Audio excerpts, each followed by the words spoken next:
Be advised, mature content ahead.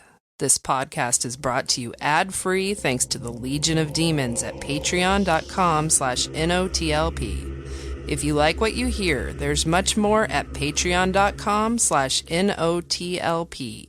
Join the Legion. That's patreon.com/NOTLP. And now the show.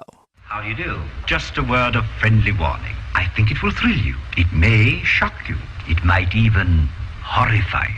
So if any of you feel that you do not care to subject your nerves to such a strain, now is your chance to, well, we've warned you.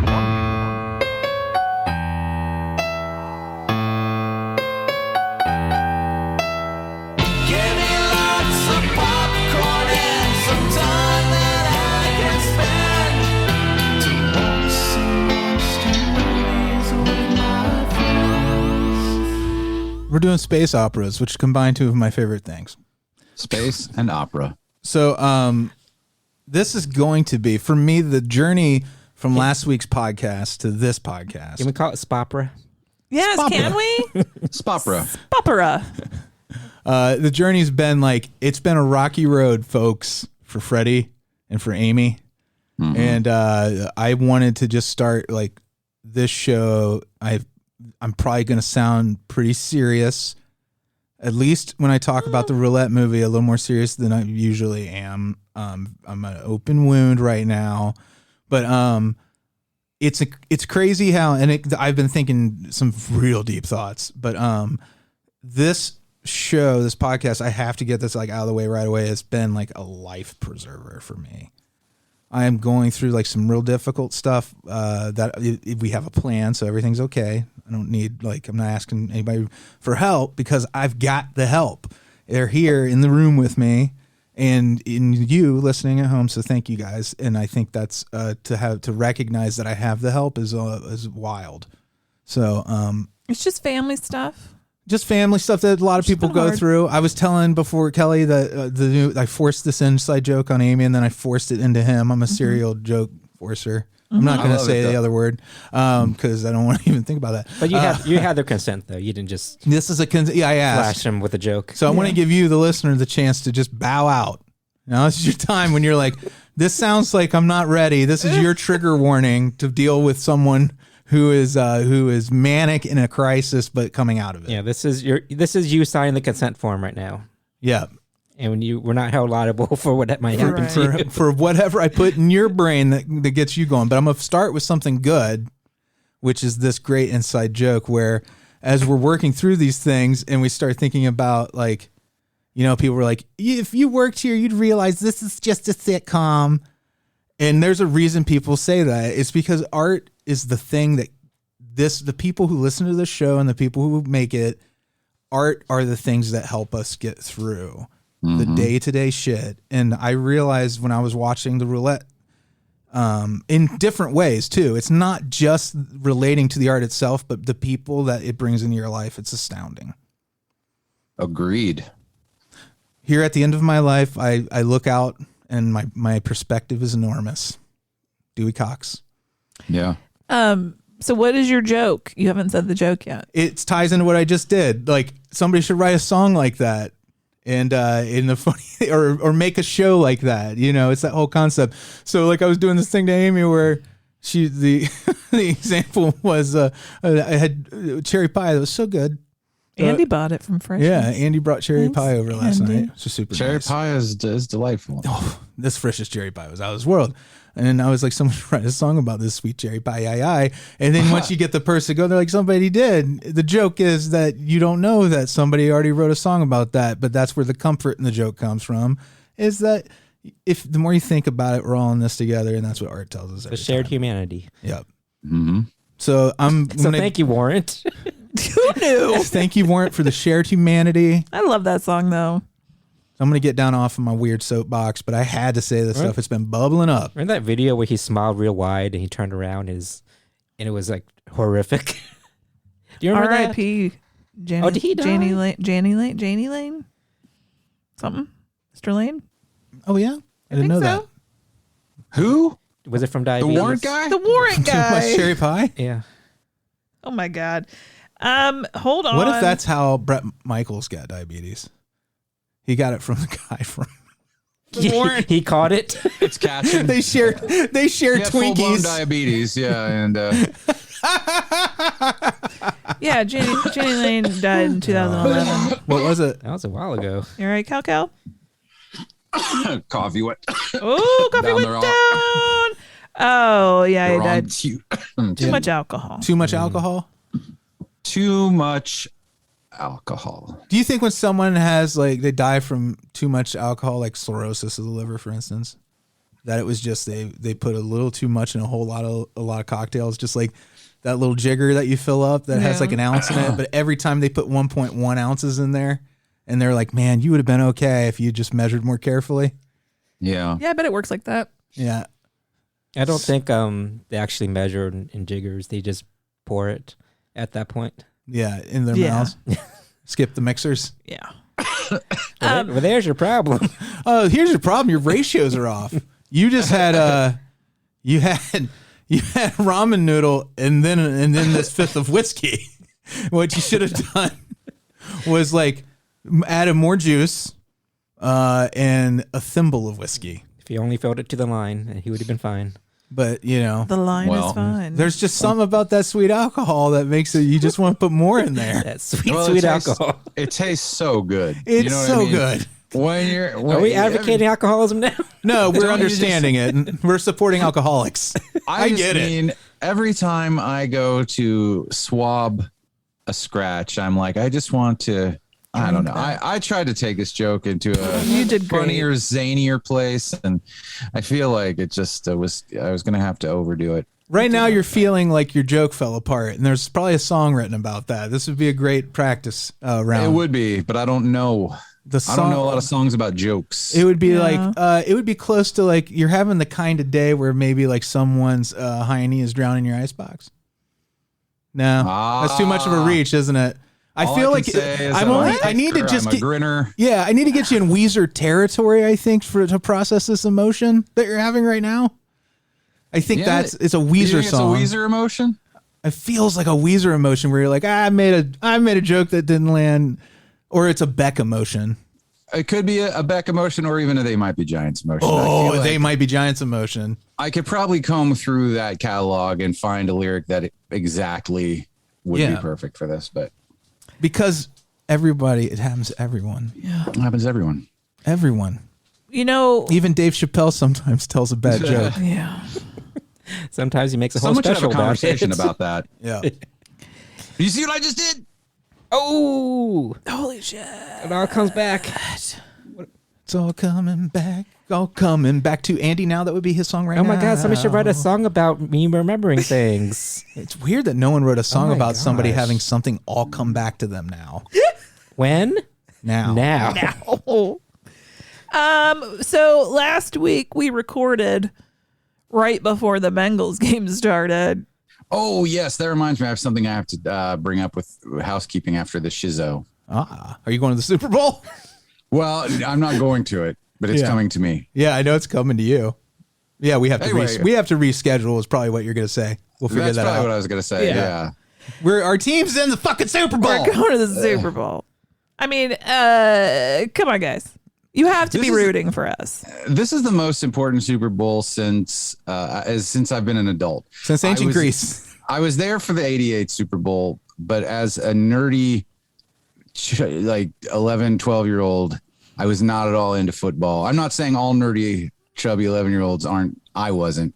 So it didn't mean I watched it, but it didn't mean anything to me. Right. And I Yeah. didn't understand football. So but I've watched many, many Super Bowls since. That's very nice, Kelley, that you say, I'm not speaking for all chubby 11-year-olds, just for me personally. This for me personally. Because you don't want to offend all those chubby 11-year-olds out there. Your chubby 11-year-old journey is not Well, mine. I don't want one of our listeners inside chubby 11-year-olds to be like, hey, I liked football and I was chubby and 11. Well, they're a powerful group. They could take us Man, down a if they chubby wanted to. 11. I don't want anyone to feel like I'm speaking for them. If you could describe my favorite male pornography performer, it would be a chubby 11. I'm glad you didn't say 11-year-old. No, inches. Oh my God. I thought that was self-evident in the setup. Goodness. Well, that truth was not self-evident. Truth? But this Super Bowl is there momentous. a song about a guy who tries to make a joke and it doesn't land? About a chubby 11? Someone should make a joke about it. Someone should make a joke about another friend's joke that didn't land. And About a song. And then we can make a song about in each the choruses are the joke didn't land. That's the concept of the chorus. Right. Yes. And the verses are the jokes that don't land. Right. That is a fucking fun song idea. That is a fun song. Hold on to that. Put that in your pocket for us. Yeah. I am in a desperately creative place right now in the most sincere way. You should create a new song that's better than Fear the Tiger for the Oh, I will. Is that their new song? I haven't. It's not new. It's the one that Bootsy made. Oh, that's the name of the song. You don't remember that? No, I didn't know it had a name. Yeah. And then they updated it. I genuinely love Bootsy, but that's a bad fucking song. Yeah. That's It is a not bad good. song. It's not good. Not Michael Jackson bad. But yes, very excited for And this. please, if Yes. you're listening, please send some good vibes toward Cincinnati and the Bengals. Don't root for the Rams. The La Rams. The Yes. Rams. They've already won a Super Bowl, and I feel teams should only win one. Ever? Yeah. Do they have to sell the team and rename it and create a whole new organization Yes. once they win? No, once every team has won, then they can start winning again. That's not sport. When it comes to football, I'm communist. I feel everybody should get equal joy. Is it out of because winning your a Super team Bowl. it hasn't? I want everybody to feel joy. I need to resolve all of my I'm a joy emotional communist. baggage before the Super Bowl. So my You goal gotta wait, babe. is that by the time Super Bowl Sunday arrives, I won't be able to make it about me somehow. Well, you hear that, Joe Burrow? Freddie's emotional. Yeah, you got to win Joe. this thing. This cannot be about me. If you don't win, he's gonna break. I'm gonna fucking fall apart, dude. No, I haven't put. It's just gonna be a marker for me, man. And see, like, because I want to not do what I'm currently doing by Super Bowl Sunday. You can do whatever you want. I agree. No, you're You like can do the you're like the kid in the hospital. They have to win the game for. Yeah, you have to get me out of my slump, Joe. Get me out of my fucking. At least have a good time. If you guys are having fun, that's all I care about. You Really, kids, that's- enjoy I yourselves. feel Joe Burrow always has a good time. He does seem to Yeah. have a good time. Much like last week's game, I hope it is a good showing. Yes. I mean, obviously, I hope we win, but like, It's not as really, important as it felt last time. Have you seen Colbert comparing him to Bond villains? no. Because the way he dresses, it's fucking hilarious, man. Joe Burrows? Yeah. How Yeah. does he dress? Well, he was I've wearing only ever this. seen him in a football uniform. He was wearing a black turtleneck and like this silver metallic big puffy coat And Euro trash sunglasses. and And big big- giant diamond necklace Yeah. with a big giant pendant. It He's doesn't. dressed like a Bond villain. I told Andy last night if he was anybody else's quarterback, I'd be like, this motherfucker. It's ridiculous. Okay, But I love him. It's because we're 42 years old and Yeah. we don't understand youths. I don't get you kids. I understand the youths. Well, Yeah, good. you have Utes. You have I two do have Utes. I have 2 Utes. You yeeted out some utes. They're here the we are. future, though. I get to meet my great niece today, and I'm fucking pumped in half an hour, give or See? take. Yep. Yeah. There's good shit. Bengals going to the Super Bowl. Yeah. Super Bowl. Super Bowl. Can I just tell you, for the first 2 days after the game, I just kept shouting at Freddie, "Hey, Freddie! The Bengals are going to the Super Bowl!" Well, you kept texting us. Is this real? Is this real life? I do kind of keep remembering. Like, it Yeah. feels very low key. Yeah. I'm like, oh, shit. We're playing in the Super Bowl. We're all David at the dentist. Remember him? That means the entirety of all the national media, they're working on their best make fun of their chili jokes. So just be prepared for that, because that's all anybody cares about. It's easy. It's easy. You know, they're padding the job Yeah. when they make a joke like that. They're like, you know what? We got 40 minutes to write. Cincinnati is more than chili. We are more than chili. We have Geta. We also have Geta. We're chili and Geta. We have beer. Someone should write a song. We had a great radio station, WKRP in Cincinnati. Yeah. Oh, yeah. See, and I'm We did. surprised no one ever wrote a song about it. It's classic. I wish you could still tune in. Yeah. And the guy died. Yeah. on the same Rest day in peace. that Remember, they, Andy, you said yeah. the Bengals should win to honor Howard Hessman. Said do it for the S. And they did. Ooh, what Cincinnati celebrity should die? Why don't we just keep? He's not even from Cincinnati. No, he's not from Cincinnati. It's just his only connection is the show, and that was probably not even filmed here. But It definitely was not filmed here. The beauty of this, Andy, you don't have to keep killing people as inspirational martyrs here. You can just have the one. Who else? We got Carmen Electra. We got Jerry Springer. Why are you killing people, Andy? We got Nick Lachey. Calm down. Nick Lachey is Andy's our biggest. What we do is every week we set up a conveyor belt with a celebrity on it on one end, and on the other end's a meat grinder. All of football season. Well, here's the thing: we don't have that many celebrities, so we're gonna run out. Yeah, George Clooney. When it gets to George Clooney, someone's gonna try to shut the machine down. Well, eventually we're gonna have to go Spielberg to. was born here. Charlie Manson lived here. Spielberg lived here. Was he born here though? He might have been born here. He Was definitely it? lived here. Was it Sarah Jessica Parker from Sarah here? Jessica Parker. Yeah. No, she lived here. You said Charlie Manson already. Yeah. Yep. He was- yeah. So we have exports. I say you start with the Mansons though. Then you can be like, win it for Charlie. When you're like, oh man, Cincinnati, he was a big Bengals fan. It'd mean a lot if you guys could pull off a win for Charlie Manson. Win it in his memory. Can I get that on Do a it for t-shirt? Charlie. Can I get that on a t-shirt? Oh man, the Dahmers lived here for a while.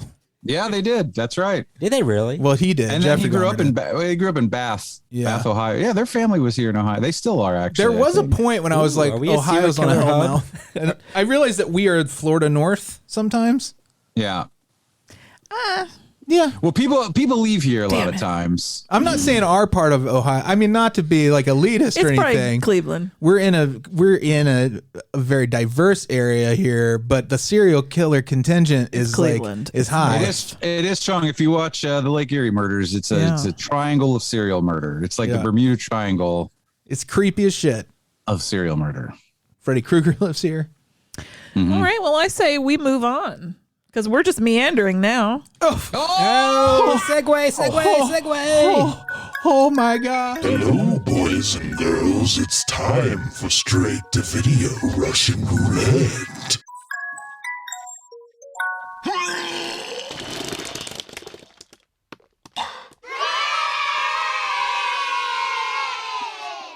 The bodies of the victims were covered with terrible.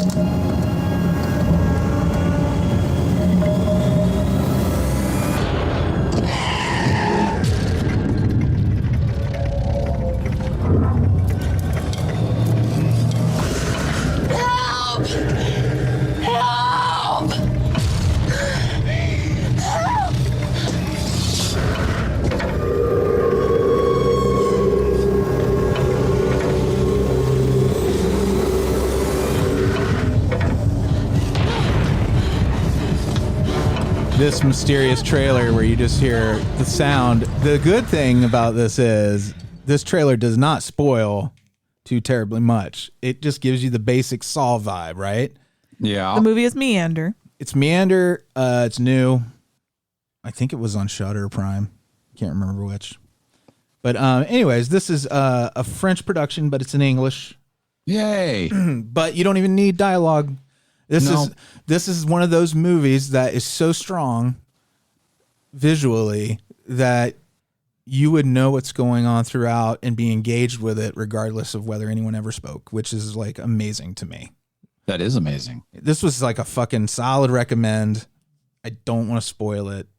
So I'm I'm sorry. Oh, no, you go ahead. I was just gonna say I'm only gonna talk about the setup. I can't even talk about anything from Act 2 on because that's where the beauty of this movie begins, and you're like, wow. That's when the wow moment happened for me. This movie came to me at a point in my life when I needed to see it. This is like a very it's like a very refined Saw. Almost like if somebody who had a ton of emotional depth teamed up with an art director like Mobius and made Saw. And honestly, I mean, I can't say much more than that other than to say it's a trap movie. Yeah. It's a Rube Goldberg trap movie. But it is so much more than that. It's so well done. It's the performance of the lead actor who reminds me a lot of Rachel McAdams.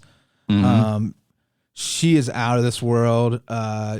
And this just is one of those things that proves that originality is not a prerequisite of like making a well-crafted story. You can just tell the same story, but you can change enough detail. It's like, like cover songs, I always say, like, I think of remakes now as cover songs where this is their own movie, even though if you watch the trailer, I would have written this off. Never would have watched this had it not been the Roulette movie. Yeah. And it was the most pleasant surprise. I thought it sounded silly, but like silly could be fun. It's more than fun. It's actually got depth. Let's see, like even the traps, like, how in Saw, you have the writer of Saw was, I think Saw, the first Saw actually, I think is a brilliant movie. I'm not shitting on Saw, but you had to have the verbal exposition explaining how the trap would start. And this, it was all visual, and you watch this actor pulled off. You just knew how you could get there with her to each step, which is like a feat. I think a directing feat. Amy, did you I'm excited. I'll probably watch it. You should. It's fucking awesome. I did not, but I can tell you, I was in the other room playing Resident Evil, and I had headphones on, but I could, Freddy's, hard of hearing, so he has it turned up. All I could hear was just like woman sounds, like. Are you sure I didn't like turn it off and turn on something else for a minute? Yeah, and I gotta relieve some stress real quick. Is he watching a pornography? Woman sounds. I love that term. Woman Amy. grunting. Woman sounds. What about lady noises? Lady noises. Well, the funny part is because I am almost deaf, like my hearing's terrible, but like I watch TV with the subtitles on a lot, regardless of the language. And so I get privy to like the analytical way it makes story writing more accessible, like as just from the perspective of an audience member, where you're like, it'll say emotional music in brackets. Yeah. It'll say, woman sounds. You're like, it's enough to tell your story to just say woman sounds, and I get it. I could turn the sound off. And that's the sign, to me, that's the sign of like a really good movie, where when you turn on the closed captioning and there is more stage direction and sound effects described than dialogue, Is. And this passes that test. We'll call that the Freddy Morris test. Okay. Because it's for the hearing impaired. Let's write that down somewhere. Yeah, Gaia Weiss, that's the lead. She's fucking amazing. Yeah, they even, and the other thing is this whole movie pretty much, like, you can tell from the trailer, a lot of it is in these, it feels like she's crawling through ventilation. Yeah. And it has a lot in common with The Descent in that. I was going to say, watching the trailer, I was like, this looks like they took the idea of The Descent, where they're like, let's make just being in small spaces, as much the monster as anything else. If you like The Descent, you'll like this. Yeah, in fact, like, this is as good as The Descent. Wow. Is it? Wow, Freddy Morris. It really is. It's fucking awesome. And then there is an ending. It's not a super the ending will not satisfy everybody. But I will tell you that if it gets you in the right mood, the ending will be profound for you. It looks cubey too. It's very much in the tradition of Cube. I think Cube. Cube. To me, like, Cube is the granddaddy of this genre, which I do consider at this point it is its own genre. I think Traps, the trap movie, yeah, the Von Traps. Oh. Goodbye. Somebody should make a movie about that. Sort of like torture porn. It's Rube Goldberg porn. Yeah, Rube Goldberg. I love traps. I think the trap element is super fun, but like, tell me also, I need a story. I need a character, a real character. I'm just getting old, man. I need emotionally complex people to have the catharsis I need from entertainment. I'm like, I need to see somebody go through shit and come out okay on the other side right now. That's important to me. So that's why it's horror. I think that's like the whole reason we watch horror to begin with. But like, then when they can that elevated horror, now that that's a real term, I almost resent it. But like, it's a perfect way to describe this shit. It's like, it's plussed. Mm-hmm. Yeah, it's real good. Wow, Friday. Real good. Wow. Excellent review. I almost. Oh, go ahead. I'm sorry. No, you go ahead. No, I almost picked it as kind of a throwaway, and it's just crazy. I can't believe how much I enjoyed this shit. Yeah. It was like one of those great discoveries, hidden gem. And, or I don't know if it's hidden, it's new. It's so new that it could explode. I don't know. Like, it might become hugely popular. And like, but the fact that, and I'm not in the loop. I'm not one of those people that knows what's going on ever. So like, to me, this was just like, here goes another Sci-Fi Cube ripoff. And it wasn't that. It was much better than that. That's a beautiful thing when that happens. And it is. It's magic. It reminds you why you like watching movies. I love a discovery. Hollywood is back. I often forget why I watch movies. I'm like, why am I watching this? Oh yeah, that's why. I will always love that moment when Nathan said that. When you like he that was still first year of the pandemic. He expressed what Andy's talking about, like that feeling, and the way he expressed it was Hollywood is back. What you mean is you feel like you're healing. I get that. It's just the way he said it. It was like a pundit or like something you see on Entertainment Tonight. Yeah. But it was just us. It was just friends. Is Entertainment Tonight still on? No. I don't think so. No. Extra is. Yeah. Can I ask one question? Mm-hmm. Why does Adam Scott look so mad? Oh, that's that new show I'm obsessed with watching called Severance. Have you heard about this? No. Well, since I'm not getting deep on the movie because I don't want to ruin Meander, real quick, Severance is this great high concept sci-fi show. I don't know if it's great. The concept's great. We haven't watched it yet. It's not out. It's not out. Well, can we set up that we're watching this on YouTube and on the side there's the previews, the thumbnails for the other movies, and there's a thumbnail of Adam Scott. Adam Scott's face this whole time, and he looks concerned. Yeah, Kelley just didn't throw that out for no reason. It's smell the fart acting. Yeah, you're seeing a still frame of Adam Scott smelling a fart and trying to figure out why. But like, it's this show called Severance that Ben Stiller produced. It's a bunch of comedic actors, but it's a high concept sci-fi thriller. Oh, it's elevated. Yeah, it's elevated. It has reduction. It has a comedy reduction on top. An aioli. A holy. And has an a-holy and a b-holy. Batholi. Bathole. But it's this whole concept. Do you remember like in the movie in Office Space where he goes to the hypnotist and he's like, I want to just go to work and forget I was at work. Yeah. Just think I was fishing all day. This is like, I think they took that from that scene and somebody decided to say, what if that was a reality where you could sign a contract with a company where you could literally not know what you do during the day. Dollhouse. Yeah, and then at night you won't know either one. I didn't know that's what was going on in Dollhouse, but we didn't finish that. Or is that how they explain what I just happened? don't think you remember. Well, anyways, they have normal lives at home though. They just when they're at work. That's not Dollhouse. This is like you went to work. Like it's if you left home and went to the office and you came home, that whole thing was a dream. It's a dream. You don't even remember it happening. It never happened. In your home life, when you're at work, you don't remember your home life. Oh, isn't that fucking crazy? Yeah. What a fun idea to explore. I'm wondering, I think they're going to get deep. I like how we meandered away from the review of the Meander. Girl, that is what we do here. All right. Now things are going to get decidedly light. We're gonna once we get done figuring out who's watching the next movie. Decidedly light. We're just gonna be cut ups and little cards. We're just crazy, Well, you know what's crazy? I got this Jack in the Box. That is crazy. Shit. And there's a clown in it, Kelley. So that terrifying. works. Yeah. So we're gonna pass that around. We're gonna start with Kelley. Oh, let me jack it. Kelley. Kelley. Oh shit!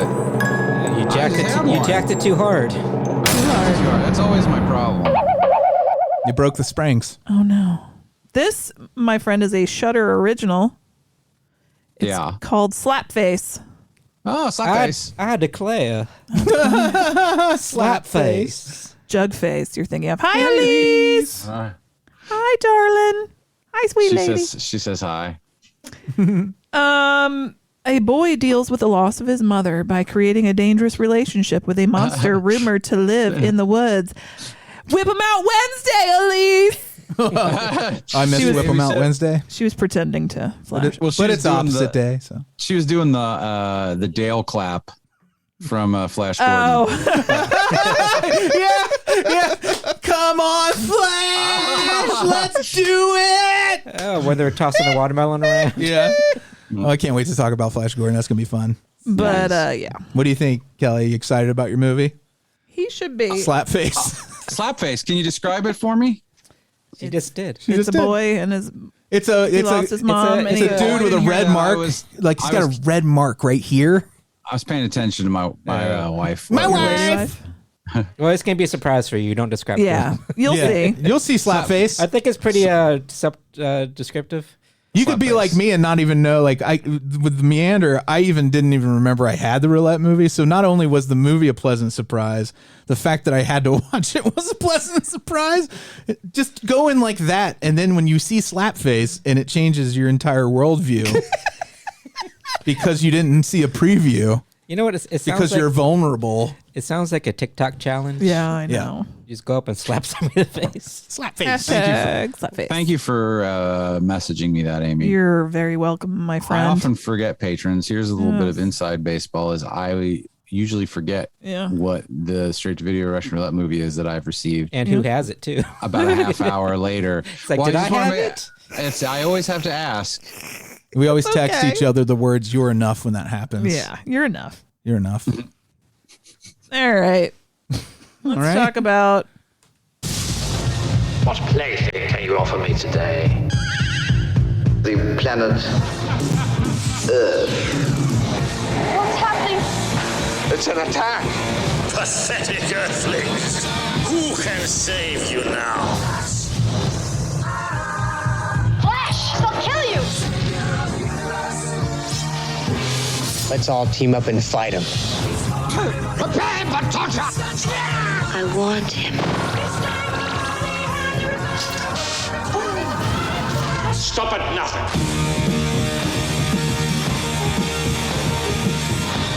Flash, I love you! But we only have 14 hours to save the Earth. Flash Gordon is still alive. Gordon's alive?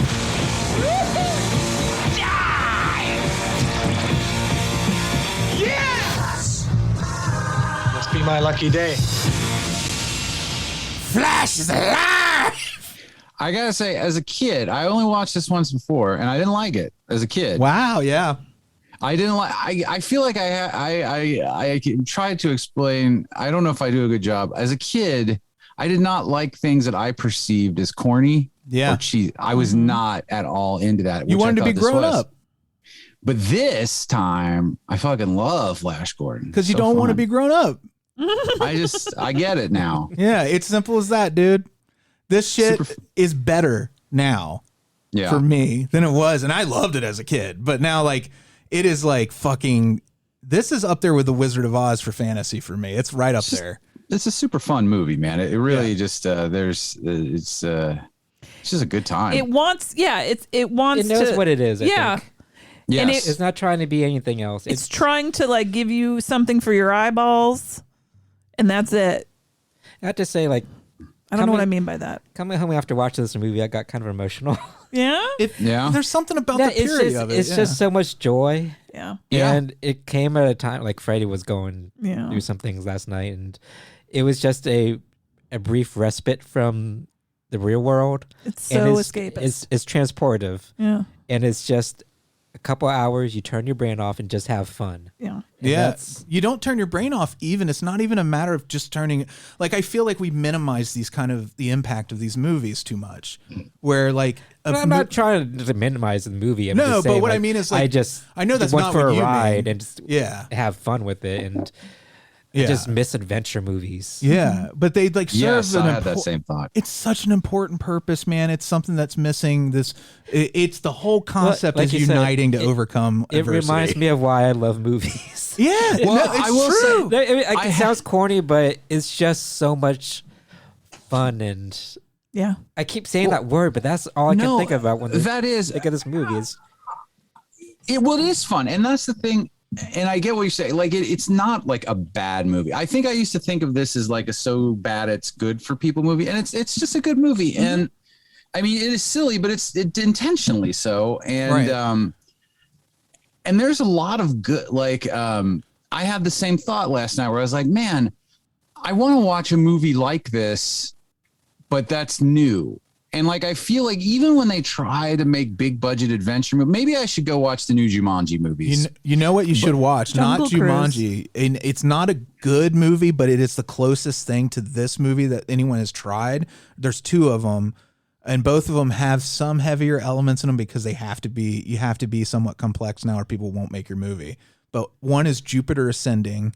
Oh, yes. Which is fucking nuts. That's another space opera. Yeah. And then the other one is, I just had it. And it was Cloud Atlas, which is, but that has more of a deep, it's more of a mature feels too version. deep for me. So, like, those are both Wachowski sister movies. They both are, really? Yeah. I didn't even know that.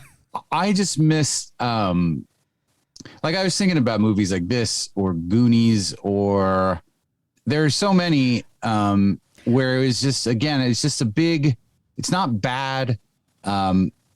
It's an adventure movie. You know what I mean? That's the Jungle Cruise tickled that a little for me. It might have dark. Well, yeah, some of those movies are probably close to that, and like the Pirates of the Caribbean. But this is less calculated.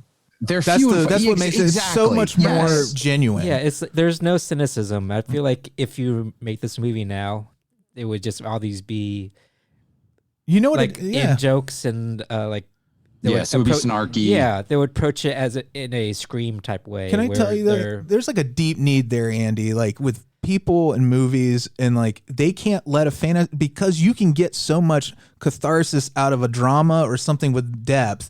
You appeal to this huge audience, you know, and they are all making these, although it sounds like a great artistic decision to let a creator put so much depth in their work that you totally understand the people on screen as if they're real. But then there's this argument, you need pure fantasy in your life. You have to have it. I agree.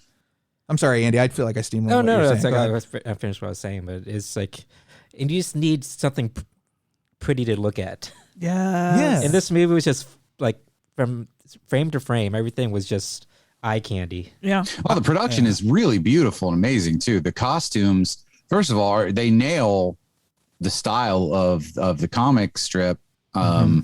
Perfectly. It feels like they were really doing even more in honor of the comics than the matinee serials. Like they were honoring the 50s movies with the little miniatures. Yeah. And Andy, you pointed out, what was the artist? Urte, yeah. Yeah, and I looked at, Andy sent me this artwork, and I was in bed last night looking at it, and it was a lot of gowns and designs that are very similar. Like, this is all tied up with that era of Jodorowsky's Dune and stuff, like where you have this and that's like shows you like the power of an idea, how it spread through Hollywood without ever the original concept ever being created. The power of the idea, it saturated completely into the industry, like that you could do something, you could take a risk and make something that's not reality, that's art, and people will pay to see it. And it was just fun. Like me and Amy fell asleep, but I just watched it recently, like a month ago. But I do not remember the ending, so you'll have to. But me and Freddie were just—it's great. When we were watching it, we were just going through all the movies that it reminded us of. It was just a throwback to a time where it was like more innocent. Yeah. Honestly, you know, it's so funny. I used to be the person, I don't want to watch a black and white movie. I don't want to watch your old movies. And now I'm finding those to be a better repository of escapist fantasy than anything coming out now. They're refined in a different direction. Yeah.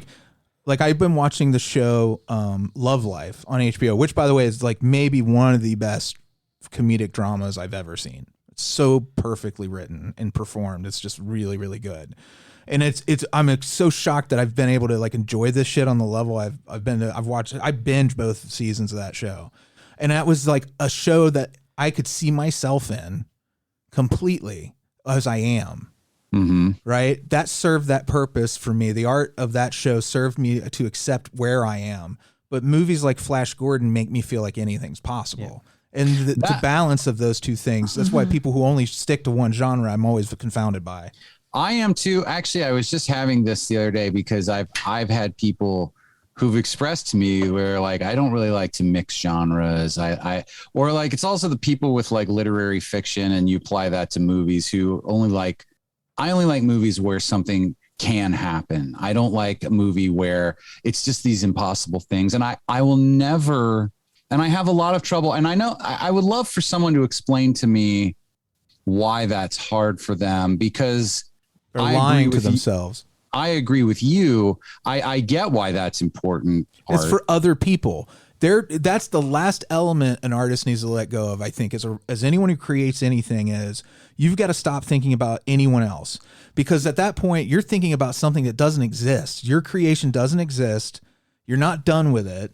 No one's seen it yet. You need to make sure that it is what you want it to be. And if you're considering making sure that it will pass a scientific sniff test and you're not a scientist and you're not writing about science, then you're not serving yourself as an artist. You're just trying to make a buck.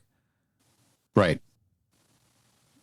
I mean, I still have fun with those mass market like Marvel movies, even though they've been through so many like focus groups and they're like, they've been cut down to like that's science. A craft. It's a science. And you know what though? That's different. That's when people get in the weeds about art versus commerce, man. But they can both exist together. They can exist together, but a Marvel movie is a bureaucracy creating a product, but the artists support the bureaucracy, and that's okay.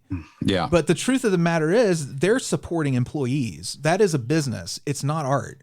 And when people get attacked for when Scorsese calls them out on it, and they won't listen to what he's really saying. He's not speaking to the quality of the film and what it does for the audience. He's talking about what it does to the creator. Yeah, it's like an industry at this point, Marvel by itself. Yeah, it's a poison. It's poison to creators. What is great for us, there's always a give and take. There's always a back and forth, but we are draining the best artists in the world by sending them to work for places like Marvel. Mm-hmm. Even though I love Marvel movies and the product is, for me, I'm the winner because I like Marvel movies, but culture is losing. And if you don't get that when Martin Scorsese criticized those movies from that perspective, you don't have enough perspective. Well, it's interesting, like the latest Marvel movie that came out, like Eternals, they took a lot of risks on that, and a lot of people didn't like it. Right. I still haven't seen it. That's the cost. They paid for the art. That's why I respect Marvel, because when a company takes a chance, that's when an executive, a creative exec, this is like soup to nuts shit. But like, I'm afraid that now that Eternals didn't do well, they're not going to take as many chances because unfortunately, that people got to eat. Yeah, I get it, but like, I'd rather have people swing for the fences and strike out. As an audience member. Yeah, then hit like a single. On the flip side of that, people don't, as an audience member, we forget that when a movie fails, I'm sorry, Kelley, I just want to make one last point about this. When a movie fails, it's not just the writer who did a bad job and they're being punished for making a bad movie. When a movie fails, the executive who greenlit it fails everyone below him. The writer feels like they failed everyone below them. The director feels like they failed everyone below them. Down to the last person that worked on that movie, they feel like shit. I think no matter whether it's a Marvel movie or an indie film, it's just with a Marvel movie, you get to spread that responsibility out. You're giving up some of the risk to your ego by spreading out that to other artists. You're like, I'm not responsible. I worked on that with 100 other artists. Right. I'm sorry, Kelley. Agreed. That was my last point about that. I'm on a soapbox today, dude. Oh, that's okay. What I was going to say wasn't super relevant. It was just going to throw in on the trend of when they seem to give someone a chance. I feel like Marvel, like they'll shut down like Edgar Wright, and then they're like, and then they kind of take some pushbacks, and then they're like, let's give Taika Waititi Thor Ragnarok, and it's great. And then they're like, oh, let's take another chance, and then something goes wrong, and then it's like, all right, let's don't do that again. And then they're like, oh, let's try it now. There does seem to be this sort of up and down, where based on how the last one did is whether or not they're going to like sort of let someone come in and be themselves. Yeah, I think they audiences have short-term memories. Yeah. Mm-hmm. Audiences win when a creative type is an executive, and employees of creative organizations usually win when someone who is not a creative type is the head of an organization. Mm-hmm. Like, just because they go the safe bet every time, and it means they're bringing in a consistent amount of money. Yes. You know what I mean? That's why I hate, like, it's so, you can't have one without the other. You can't make an omelet without breaking a few eggs, just like Jurassic Park. You never get a giant. That's from Origins. We were talking about Jurassic Park and Origins, but Jurassic Park is the example of in real life. I swear to God, Freddie. In the world of Jurassic Park, someone swinging for the fences. And it could be great if you learn to compromise with everyone involved, and you end up with this most amazing thing. Compromise leads to the most amazing shit. And sometimes people get eaten by dinosaurs because they swung for the fences. Yeah. Mm-hmm. Those are the people you're done compromising with. You let them jump over the fences. Quit swinging, start running. Yeah. You know what I'm saying? There's a fucking dinosaur. Swing at the dinosaurs. Well, I don't think that's going to work. Kelley, I have people in my life who are like, fantasy. I don't want to deal. I don't want to read or watch or be involved with something that isn't real. And I am almost directly the opposite. I only want to engage with unreal things because I'm a tender little baby. Well, I've been that in my life, and I've never been the other. I've never been, where I only want real things. I feel like I accept both now more, but I really do have trouble understanding the mind of someone who is like, that's stupid. It couldn't happen, so I'm not interested in it. Right. Like, I don't, is it just that your imagination is just like, it kills me, man. Like the concept of a world without Captain America in it.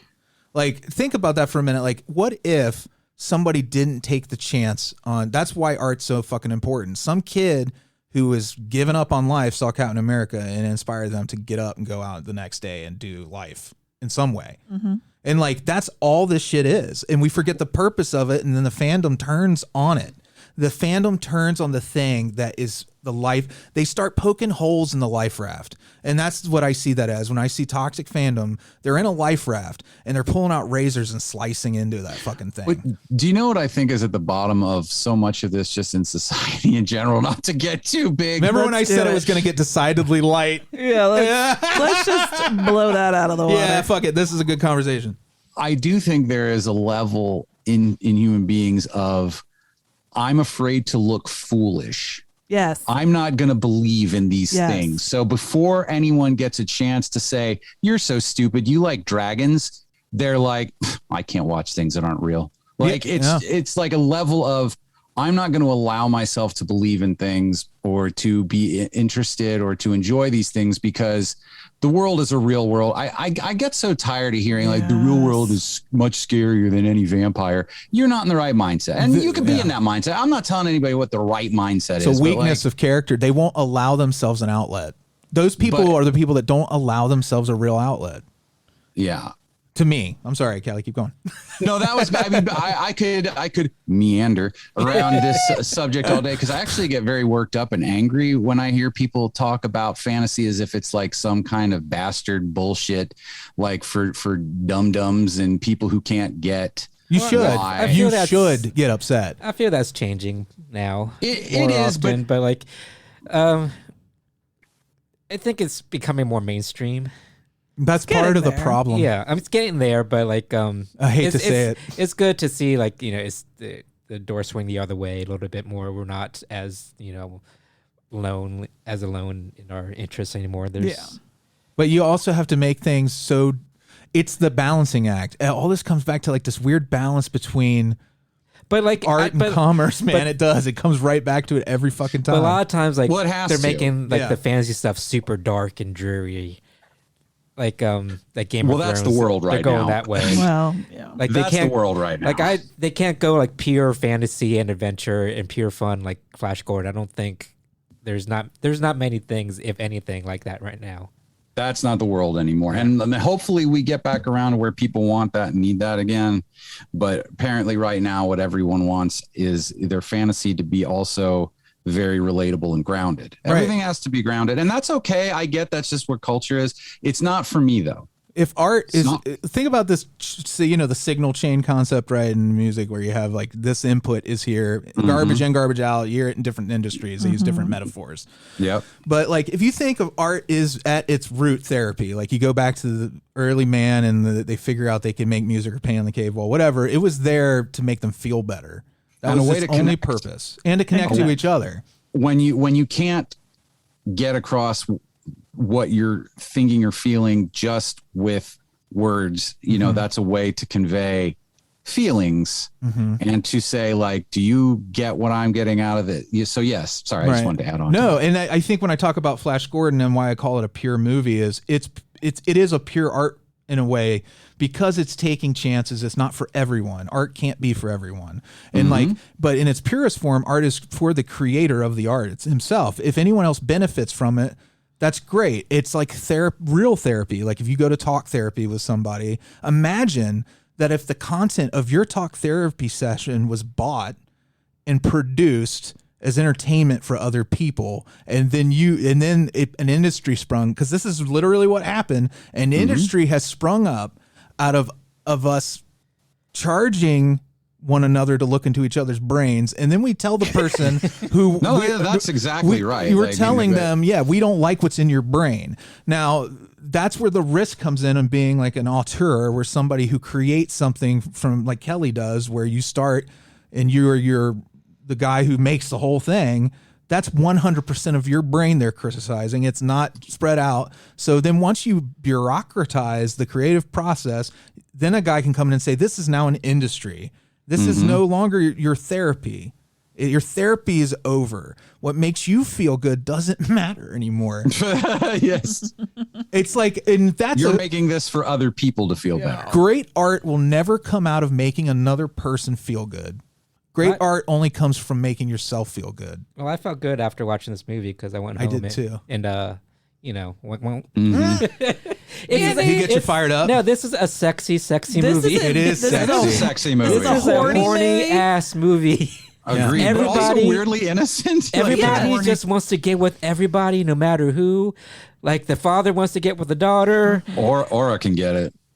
Dale just met Flash Gordon 5 minutes ago. And she's already locking it down. She's like, don't even look at her. You're mine. Dale can get it too. And everybody is just beautiful in this movie. The gowns, the outfits, the jewelry, the hair, the fucking flying chubby guys with big old thick eyes. And just physically, like I said, everybody's just beautiful. That's why I was horny after this movie. Well, and the costume design and makake for Ming is perfect. Timothy Dalton could get it. Timothy Dalton is a beautiful man. Yes. He's ageless. He looks like he's 35 in this movie, but he also looked 35 when he was in James Bond. He looks like he's always been and will always be. I mean, Timothy Dalton and Ornella Muti. Goddamn, that's a beautiful couple. I know. Yeah, I loved them. Oh, we got to talk about the planets. But yeah, I was saying, Ming looks like he stepped out of the comic. Like that is one of the best interpretations on screen, I feel like, of a comic character, because they always have to like fool around, because like so many artists, they take artistic, it's not an anatomical realistic representation of a person when they draw a villain or a hero. So many, like, again, superhero or any kind of comics movies often have to usually make some kind of costume like revisions to bring it into a world where we can, but like he just looked exactly, the colors were just as vibrant. His skin looked this, like, it was like, how great is red and yellow as a color scheme? Like, it's great. Oh, it's signature. Well, I also red and yellow is a color scheme I like to keep to. They complement very well. I love how well defined each planet was. Each planet had their own color scheme, so and easy to tell apart. Arbor. I think this is you can thank Mobius for all that, right? I think fed it to us, but it was like just easy to follow. Here's the wing people. Well, here's the tree people. That's a cue. That's a cue to the audience. Like, this is not reality. Like, you're not trying to worry about the names of things. Like, it's really easy to remember. Arbor. That's the tree planet. It's not complicated. Was Timothy Dalton wearing a shirt woven from leaves? Look like, I love the bravery test, and I told Amy, like, it occurred to me that like this is a trope. I think that it's very Dune-ish. It's Dune. It's Dune, but it's also Phantasm. Freddie said, like, along with like quicksand, he always thought one day he would be forced to put his hand into something and not know if what's in there is dangerous. The weird because of the movies. Yeah, we were prepared for life with metaphors we took so literally sometimes. Where like they were outsized on purpose so that they'd be like, just so you know, this is a fairy tale. And we're like, quicksand, man, in my yard, I'm fucked. I'm going to fall in quicksand and die. You got to watch for it. We have had a mold problem in the front yard. It is kind of. Oh, us too. We have a mold problem too. Yeah. And it's the like, moles have destroyed both our front and back. Yeah, you walk through the lawn. If we team up, we can probably overthrow Emperor Mole. The Mole King. So are the moles Emperor of the planet Molgo? Mm-hmm. They don't beat about the bush with the dialogue in this movie either. No, because it's beautifully simple. It respects its audience. I think they were let's be real. Our main actor is a bit of a he's a lunkhead. He's a bit of a lunkhead. Yeah. No, but what's great about it? But in a good way, though. He's a football quarterback from the 1970s, 80s. He's exactly that. Yeah. He looks like a big Ken doll. He's innocent. He's pure. He is innocent. Totally. He's like a Prince Valiant. Like he's more like Dorothy than Prince Valiant, or Prince Adam. Prince Dorothy. Yeah, he reminds me of Dorothy from The Wizard of Oz. So many ways. I have 100% seen that man's penis. He ain't that pure. Yeah, Google it, ladies. His penis other places. He was in Playgirl. Now there's a complicated thing of like he's not a natural blonde. Well, I was just about to say there's a lot of baggage there. I think you got to address when you talk about Flash Gordon, like that he's the blonde-haired, blue-eyed, perfect man, and it lines up with eugenics and all that horrible shit. But and again, that is I completely agree with what you're saying. The origins of the people who created the original Flash Gordon, that's just the world they fought within. Right. Yeah. So like again, they did a great job of representing the Flash Gordon of the comics. Yeah. Perfectly. Because again, he had just that golden yellow hair and he was just like he was just a big white dude. Yeah. And they kind of nailed exactly that look. I really did. We talked about how it almost looked like, I said he looked like a Ken doll. It almost looked like they had done something to his skin to make him look plastic. I was like, they almost made this guy look like an action figure. They did it to Dale too. She looked like a Barbie doll. Her skin was it was poreless. Yeah, it was weird. Yeah, maybe that was a thing then. Yeah, just a lot of Vaseline on the But lines. I see even the characters in this, like any fairy tale, are just fucking metaphors. Each one looked like an action figure, and I was like, I want all these action figures. Agreed. Yeah. I want costumes. I want a Princess Aura action figure. I want all the costumes. I want a T-shirt that says Amy on it in the Flash Gordon font. I worry that someone will minimize what Flash Gordon is because it is obviously problematic. But like if you can get past like the visual problematic nature of like a blonde-haired, blue-eyed Superman I didn't even character. think about that. Well, somebody did. You did. Somebody did. This is for the person that did. Yeah. This is not for you, Andy. I'm not one of those keyboard warriors that are going to find. Well, my concern is like you're going to get you got to remember the character is not that character. He's not that. He's the guy who unites all of the oppressed people who are of all different, team up always, all different shapes and sizes, who he can't win without, and he only represents the idea that you can overcome anything working together. He's not a character. He embodies what Captain America embodies. It's the same character. Buck Rogers is the same character. Luke Skywalker is the same guy. It's the virtues of doing what's right. You do what's right by other people, and and people. If you watch this and you take issue with things that aren't related to the theme of the movie and you start politicizing it, it will ruin this movie.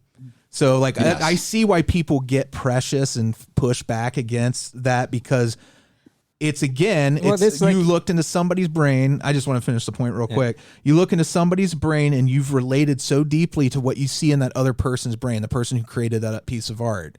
And this third person, this is just the perspective of the audience member at this point. You have an interloper. That person has come in to start picking apart that when people say you destroyed my childhood, that fucking refrain of the what they call the toxic fandom, right?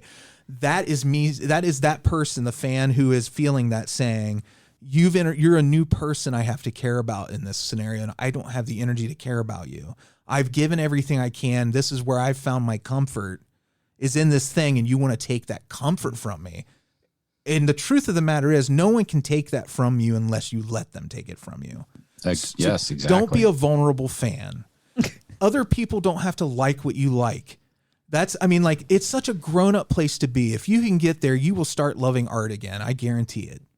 That's all I have to say. Soapbox is going to have to... This is why I said you just turn your brain off and just go for the ride. Yeah. You don't have to think about anything besides what's happening on screen. You should. Well, and you can. That's to go with Freddie's point. Amy, you go ahead first. No, you're right. That's what you're right, Kelley. That's what Freddie's saying. I was do whatever you want. If you want to be the person to look at this and deconstruct it in a social and cultural way, to look at how people felt from the time of the creation of the actual comic and how it was interpreted in this movie and how we would interpret it now, and what you can absolutely do that. And that has value, but everyone's not going to like it. It does have value, and it's not necessarily what the movie was made. I think, again, like you said, you have to be your own. Well, you didn't say this, but this goes with what you're saying.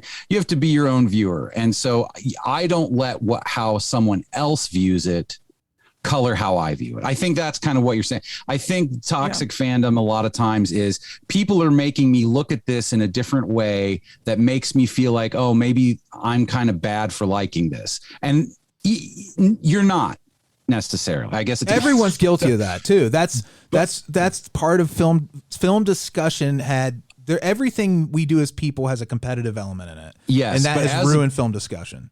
And as a viewer, for me, and this is why I think I'm better than everyone. I'm just kidding. That's a lie. But why I try not to worry about, like, I'm happy to have a discussion and listen to other people's perspectives on movies and absolutely take it in if that's what I want to do. Like, if I'm in a conversation where I'm like, let's open up and see what other people thought about Flash Gordon and hear some other perspectives, then absolutely I'm ready to hear that. But as a viewer, I'm not thinking about those things. It's my experience. I don't have to think about what anyone else would think about Flash Gordon. Yep. And I think we have to realize, like, again, just like reading the root, like when you're with yourself, you be free to enjoy a movie however you want. Right. If you're in a discussion with people other than yourself, try to understand that other people have other perspectives and there's no right or wrong. It's how you view art.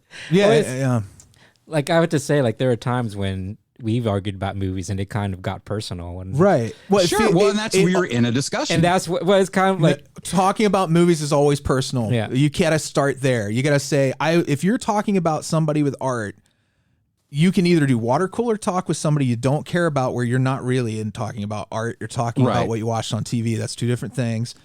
But if you want to talk about art, you are and have a real conversation about it, you are giving something up. You're like, this is not going to be, I trust you to be precious with the thing I care about. Yeah. It's a vulnerability. It is talking to someone about arts is making yourself vulnerable. If you start there, you'll have better conversations with everything, I think. May I ask a question about the movie? Yes. So Dale is a travel agent. That's what we are led to understand. I thought she was his travel agent. They hadn't met, but she was his travel agent. I guess so. Doesn't matter. She busts out some like gymnastics. Like cartwheel kicks. She was formerly in the CIA. She's got like some tactics. She figured out how to shoot these alien guns. Do you know that's a purity? Again, it's a fantasy. Is she a secret CIA agent? She had what it takes. That's all you need to know. Flash had what it takes. They are Charlie Hustles. It's like when you're under like a stressful situation, something awakens in you that you didn't know you had. Like you can lift the car up. Yeah, exactly. I think that's the same montage. idea. The montage was created to satisfy what you are experiencing right now, and this movie did not have that montage. Where she was taught tactics and karate. The storytellers looked at the montage scene that they would have needed if this was meant to be taken to heart, and they were like, we don't need a montage because it's enough for her to believe she can do it. Yeah, and it doesn't even matter. She just does it. Yeah. She fucking does. Everyone does. Everything in this movie is about. This movie's theme is courage and bravery, and those are two different things, right? Like you have. And compromise. Yeah, and compromise too. So like it is a deceptively deep movie. It's about fucking. And fucking. It is about. It is so real. It's not about fucking, but it is. The fucking the sex element is flavor for this. It's the spice. It's like of the story. like you said, like the artist puts their own spin, like world view on this. Their own spit in it. Their own spit.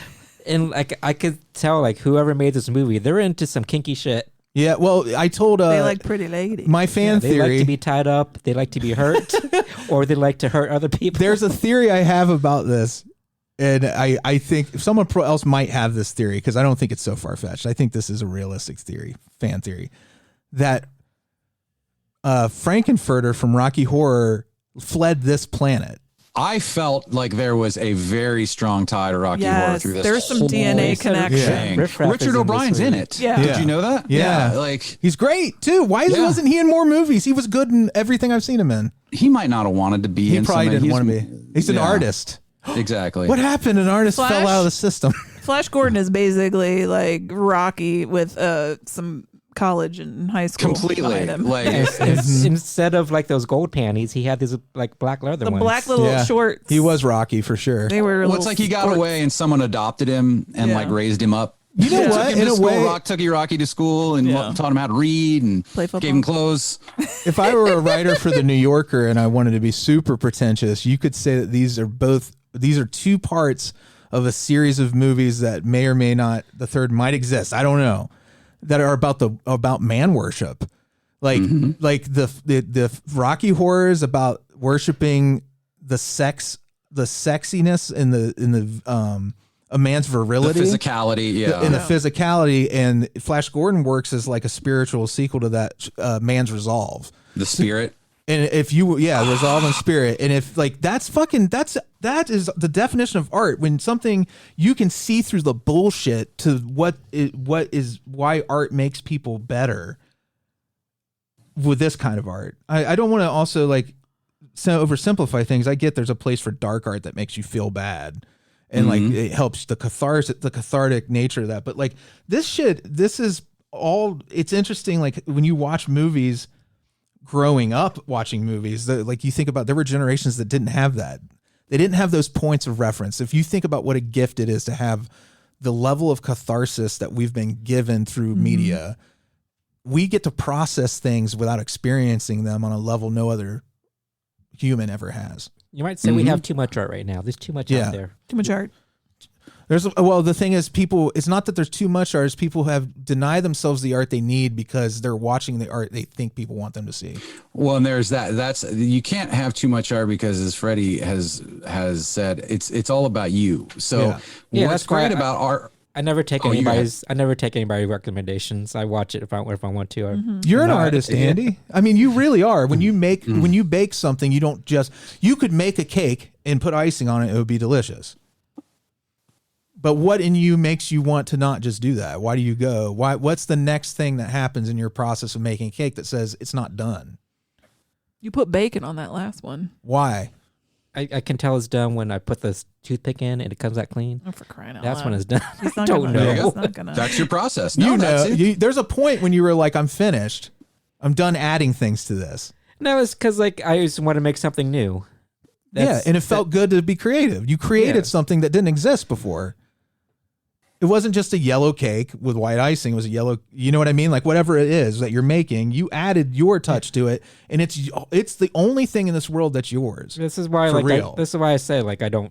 When you can recommend all that you want to me, right? But if it doesn't, I trust your opinion. But if it doesn't appeal to me, I'm not gonna watch it just because you said it was good. Right. Yeah. Exactly. You recommend a lot of stuff to me. I can't watch everything you recommend. Yeah. I don't want to watch The Crown or The Queen's Gambit. Yeah. So I'm just not going to. And that's where you cut the people the slack. You got to understand that people need the healing of art, and you got to let them deal with the art they want. Even if that art is like literally like super weird to you, you know, like if it's going to see weird photography exhibits, if that's the thing that gets it out, and you got to do it. I have to be ready for art.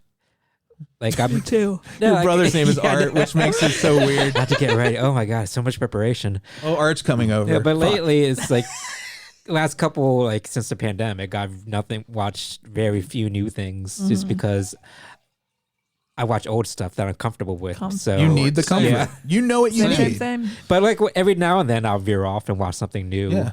And like, wow, I should watch more stuff, but you know. We just watched The Shrink Next Door. Man, I'm so glad we did that. I'm glad we did. I didn't really want to, but I'm glad we did. I wasn't sure I wanted to. Like, there's a weird fear in me because I'm wide open, like that. And I'm what is that called? Impressionable. Yeah, he's vulnerable right now. I think the fear of art is your fear of your own impressionability. Oh, yes. You know what I mean? Like, you're like, do I trust myself to not? Do I trust my strength of knowing myself and my strength of character? But that's why you have to engage with difficult art, so you don't have to engage with difficult reality.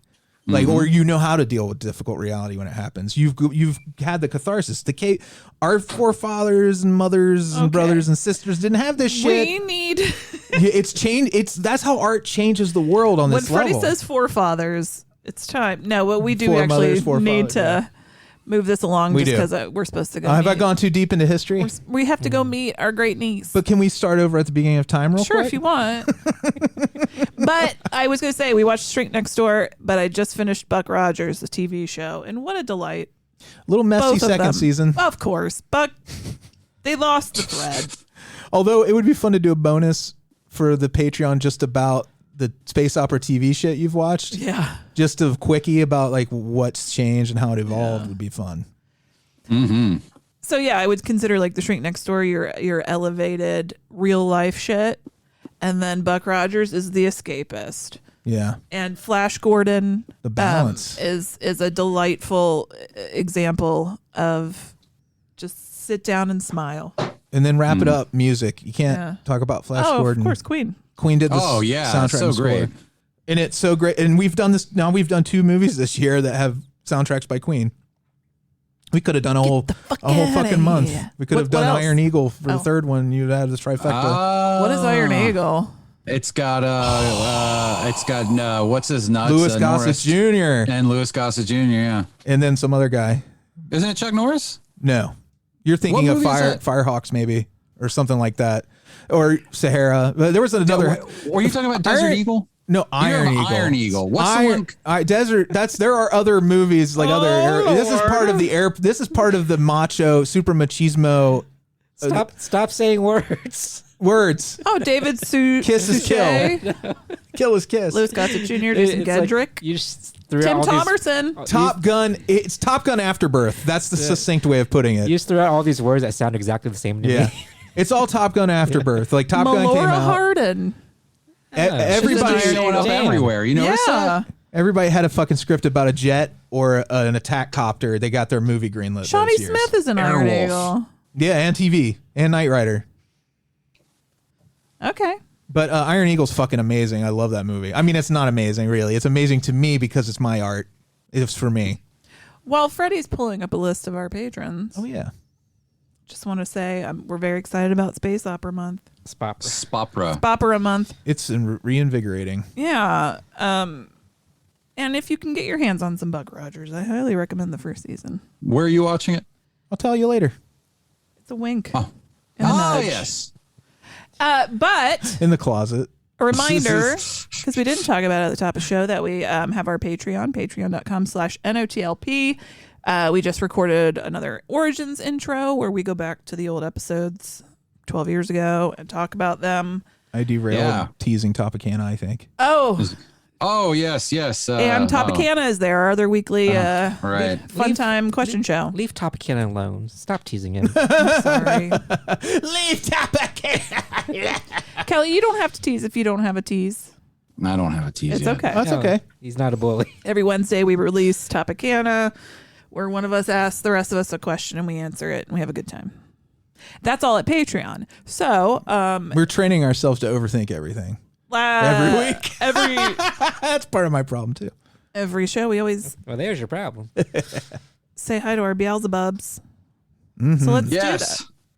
Let's do it, Fred. Thank you, Alise. Thank you, Ernie. Thank you, Mark White. Thank you, Bill Farner. Thank you, Blakey. Thank you, Jeremy Casmick. This is Alanis for you guys. I know it's spot on. Jeff L. Thank you, Iona Goodwin. Thank you, Emily and Brandon. They both had birthdays recently, so happy birthday. Belated birthday, Brandon. Yeah, thank you,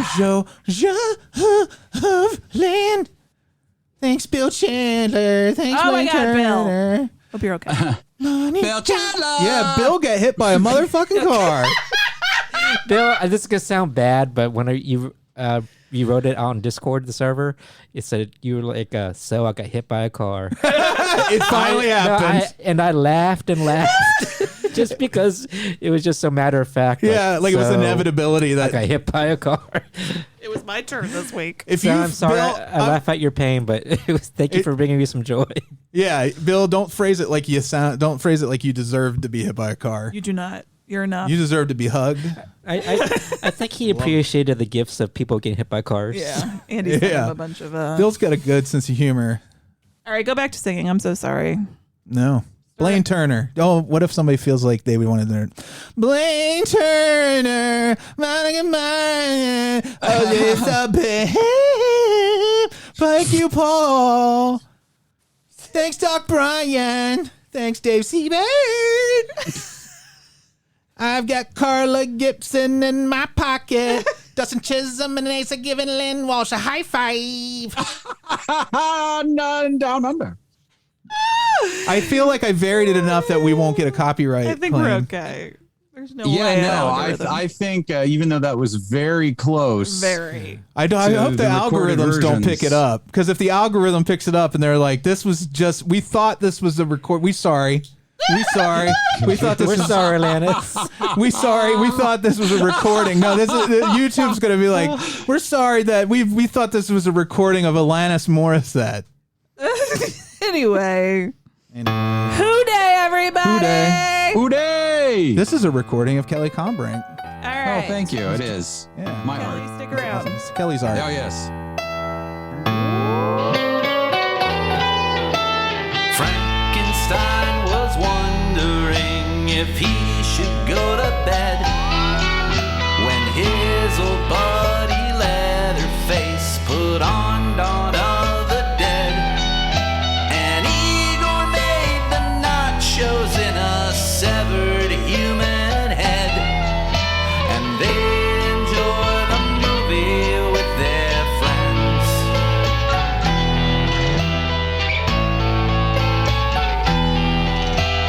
David Kessler walks the streets of London